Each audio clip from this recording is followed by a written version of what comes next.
bienvenue dans cette vidéo. Aujourd'hui, nous allons explorer une théorie fascinante de la psychologie, le behaviorisme. Vous avez sûrement entendu parler du célèbre Pavlov et de ses expériences avec des chiens. Mais savez-vous que cette théorie influence encore aujourd'hui des domaines comme l'éducation ou le marketing? Restez jusqu'à la fin pour découvrir des exemples concrets et comprendre pourquoi le behaviorisme est si important. Le behaviorisme, ou comportementalisme, est une théorie de la psychologie qui se concentre uniquement sur les comportements observables et mesurables.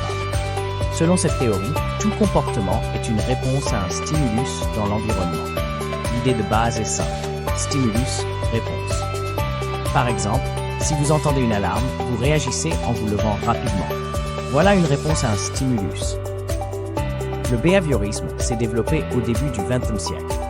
C'est porté par des figures comme John B. Watson, qui rejetait l'introspection, et B.F. Skinner, qui a enrichi la théorie. Entrons dans les concepts principaux. 1. Le conditionnement classique. Découvert par Pavlov, il repose sur l'association. Par exemple, Pavlov a appris à des chiens à associer le son d'une cloche à la nourriture. Résultat, les chiens salivaient rien qu'en entendant la cloche. 2. Le conditionnement opérant.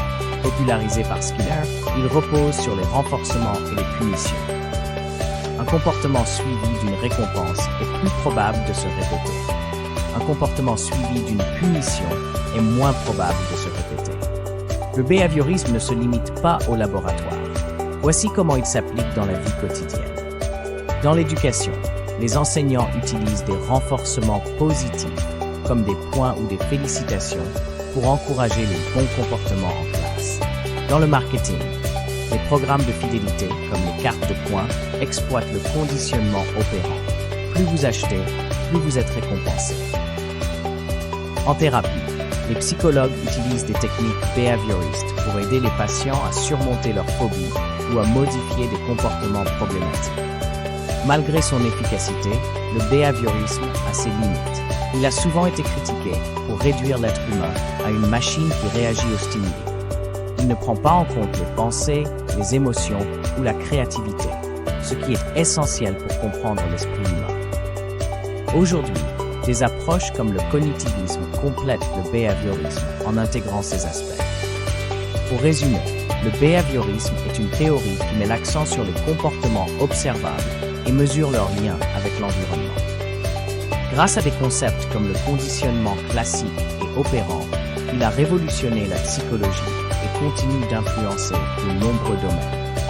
Alors, la prochaine fois que vous recevez une récompense ou que vous remarquez un comportement répété, pensez au behaviorisme. Merci d'avoir regardé cette vidéo. Si vous avez aimé, n'oubliez pas de laisser un commentaire ou de poser vos questions. À bientôt pour de nouvelles découvertes.